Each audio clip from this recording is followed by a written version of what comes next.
Yeah, before I open, I'd like to Bruce has been just an absolute dear friend to me in every way, with advice or help or support.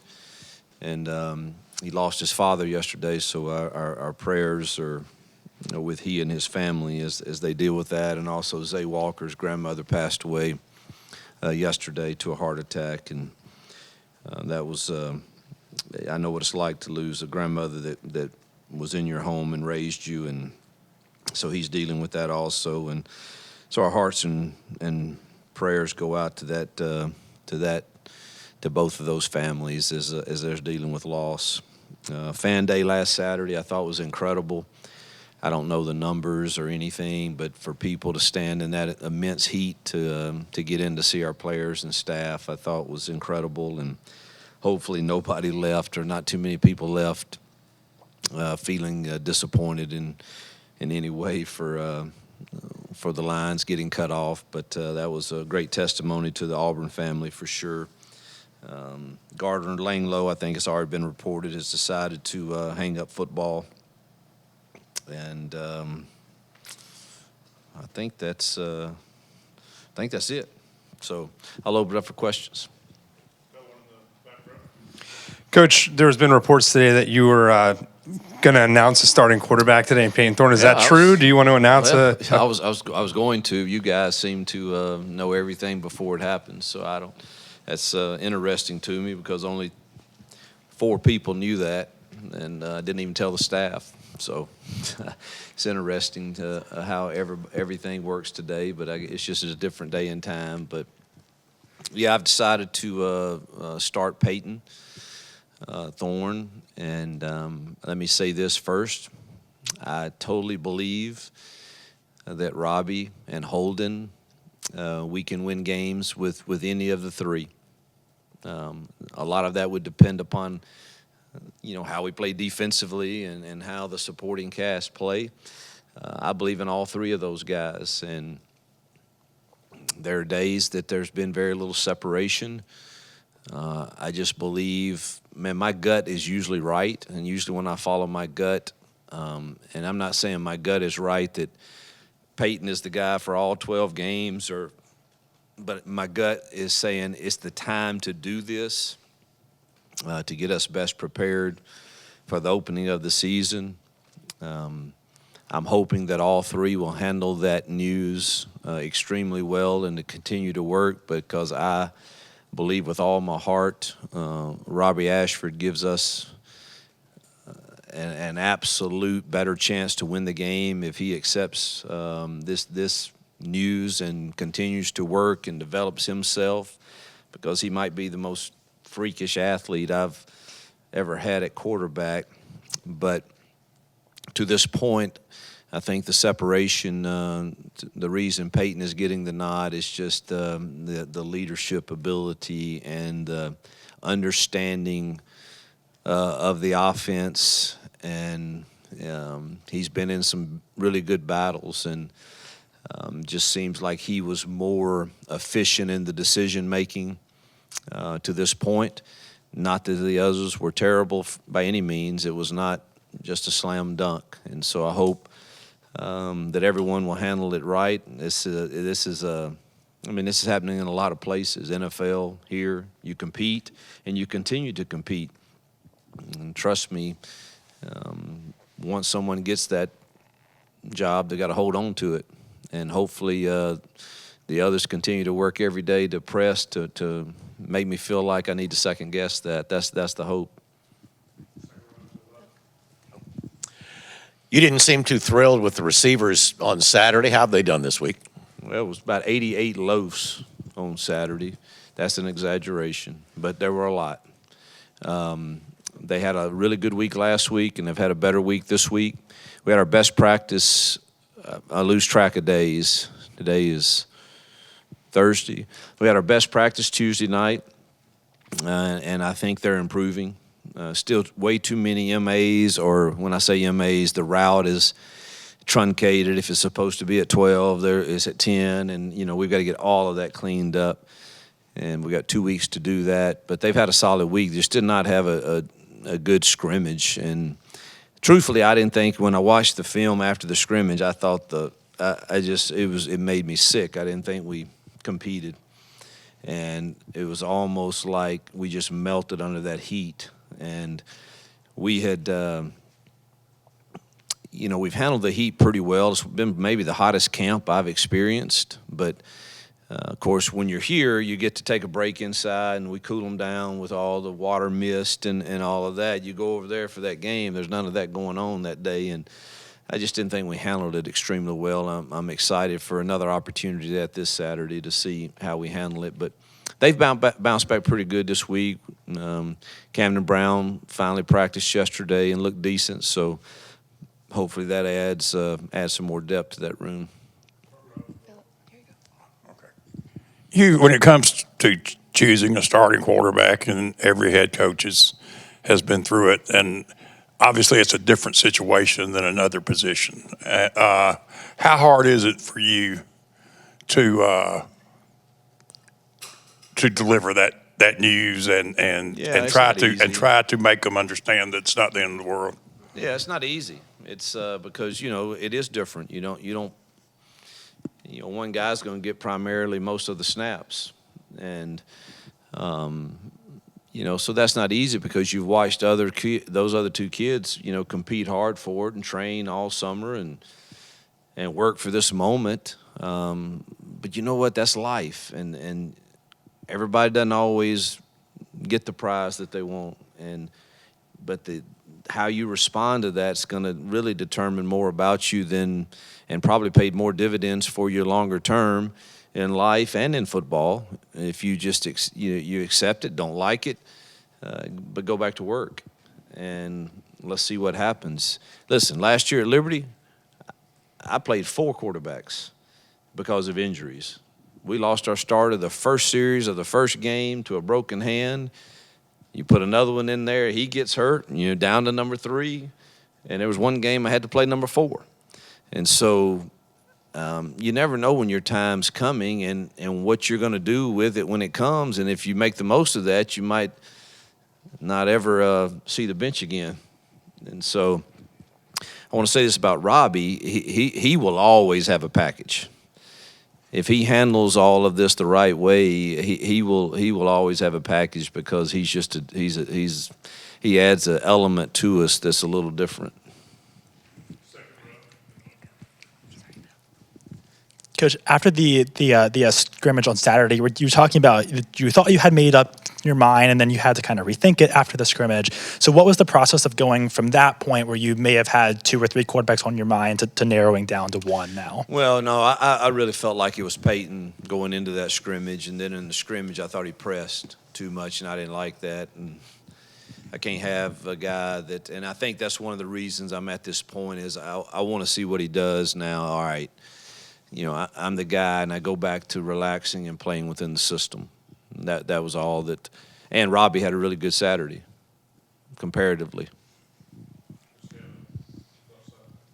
Hey, Coach, just wanted to ask about, obviously, when you break the news that Payton's going to be the starting quarterback, there's a level of disappointment with the other guys. Do you anticipate all the quarterbacks in that room remaining here this season? And if not, if they want to transfer, are you going to try to convince them otherwise?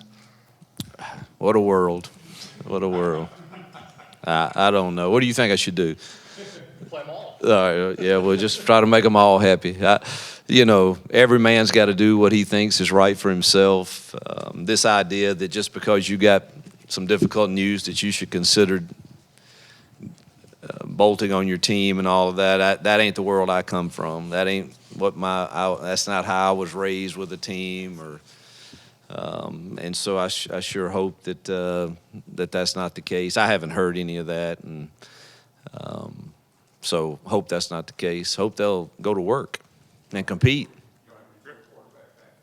We might. We'll get them all ready.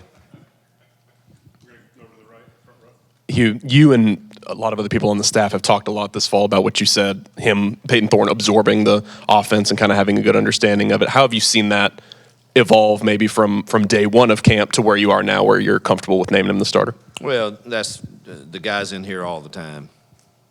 I mean, I can't get rid of him, and he wants to know the ins and outs of everything I'm thinking or Philip's thinking on every aspect of our passing game, our run game, and he's a pro at it, at knowing how to prepare, and that gives you a comfort level that you just know.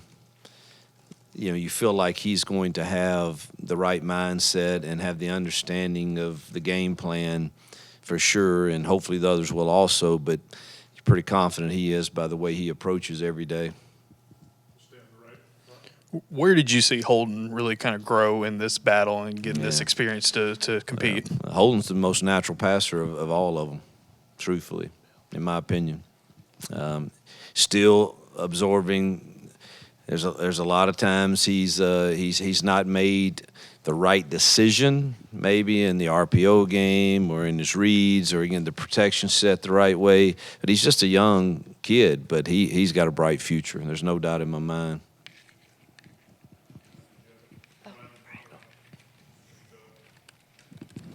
Yes, you back to the quarterbacks.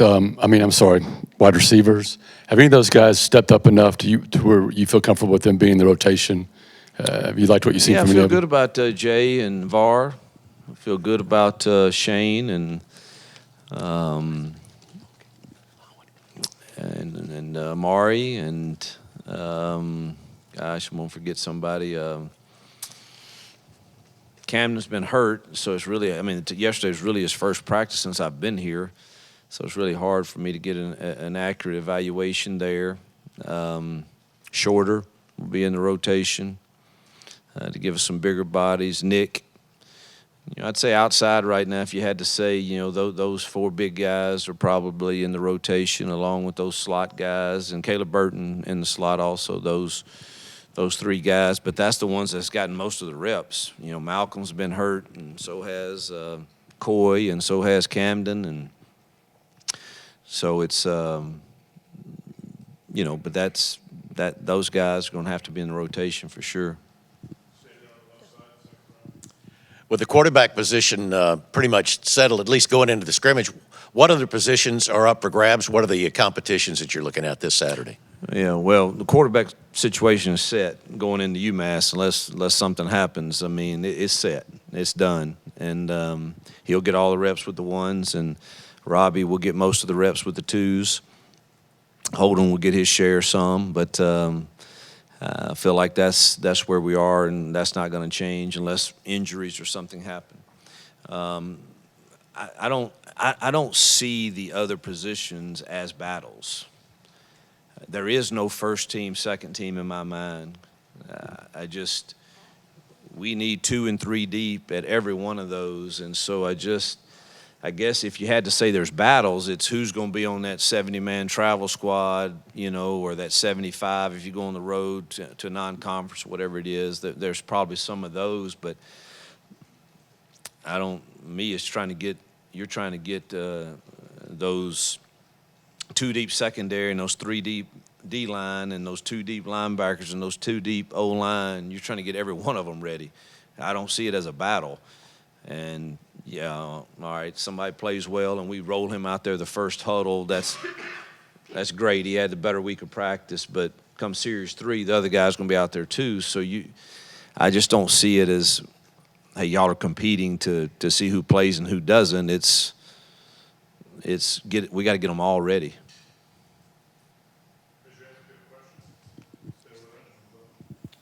You've had multiple media viewing opportunities this preseason. What's your theory on that? What's your thought process, and how has that evolved over the years? Say that one more time. Having media viewing windows. Viewing practice? Right. Well, I'm going to cut all of you off if you post videos of our team again. Whoever that was, I don't know who it was, don't care, and I'm not mad at you, but no videos. Maybe that's just crazy. Y'all can do pictures and stuff, but, man, just don't shoot videos. I was going to actually tell y'all can stay a little longer today if you want to. Just no videos, and maybe we're just all paranoid as coaches too much. But when the season starts, it will be quite different. I just think there's too much going on and you guys are so aggressive with having your stories out there, and man, I can appreciate that. I can. You're into what you do, and you want to be good at it, and I get that. So there's a fine line for me of how do I balance the respect I have for the job you guys do and protecting our kids and our team the most we can. I don't know where that line is. I told Kirk the other day, I think every week could be a little different for what we see media's availability to be and all of that. So I don't know if I answered your question, but. Hugh, I think we've all seen the recent news with the Michael Orr situation. Obviously, we know your connections to it. Yeah. Have you spoken to either the Tuohys or Michael? Yeah, listen, I love Michael Orr. He's like part of our family, and I love the Tuohys, and I think it's sad, and I certainly don't claim to understand all the ins and outs of adoption, conservatory, all of that, but I know what I witnessed, and I witnessed a family that totally took in a young man, and I think without that, there is no story, and I sure hope it can. I know this: if Michael called Sean right now and said, "Let's work this thing out," Sean and Leanne would be there in a hurry to hug his neck and tell him he's loved, and I hope he feels that, and certainly I don't claim to, till you walk in people's shoes, I don't claim to have all the answers to anything, but I think it will all, whatever happens will happen, of course, and I think the facts will come out, but I love both sides of it, and Sean and Leanne Tuohy did something that probably most families, a lot of us talk about doing things. They actually put the shoes on and pulled the boots up and got in the arena and did something, and I think that's admirable. Hugh, you mentioned putting together packages for Robbie. Do you have experience in your career with that kind of thing, athletics, quarterbacks? Bo Wallace was a starter. Barry Brunetti was a dude that added a lot to us. I did that there. Arkansas State, my first year, had a similar deal. It was different but similar. I mean, Ryan Applin was definitely our quarterback. We had another young man that was more of a power guy that I used for short yardage situations. Robbie's certainly like that. I mean, Robbie's not just a runner; he's a dynamic runner. But he can throw certain things. He throws better, and hopefully his consistency in that will continue to improve to where if whatever package it is in, they have to respect the pass off of it also. You talked about the heat being an issue in the scrimmage last Saturday. In 2 weeks, you play at 2:30 in the afternoon. How do you prepare for that? Well, that's a whole different deal. You're only playing 11 of your guys at one time, and the others over under the fans and being cool. And hopefully we have a few 8-9 play drives where the defense is resting and. So I think that's totally different, and obviously we'll have 80 people that are able to play or so that game, and you're able to rotate bodies instead of just putting 22 years out there constantly and then the next 22. And so I think that's totally different. We'll be prepared for that. I don't have any worries about that. I hope it's hot, actually, that day. I hope it's real hot, except for the fans. I don't want the fans, but it'd be fine for me if it's hot that day. Coach, Auburn's had some good receivers over the years. I don't think they've had like a dynamic stud receiver in a long time. What, in your mind, goes into putting into having a receiver that can go up and change football games as a playmaker? Yeah, we desperately have got to get to that point. I mean, I don't know when the last time Auburn had a 1,000-yard receiver. I don't, and it's been over a decade, I would think. And that's shocking to me. And I've had very few years where I didn't have one that was at least close to 1,000, if not over 1,000. even at Liberty the last 2 years, we had Antonio Gandy Golden who went over, and then Mario Douglas, who, by the way, is killing it with the Patriots right now. And I hope every recruit that I'm recruiting for receiver is listening to me. We've got to change that here, and you got to change it through recruiting. And those receivers are a priority for us that are coming into the 24 and 25 class.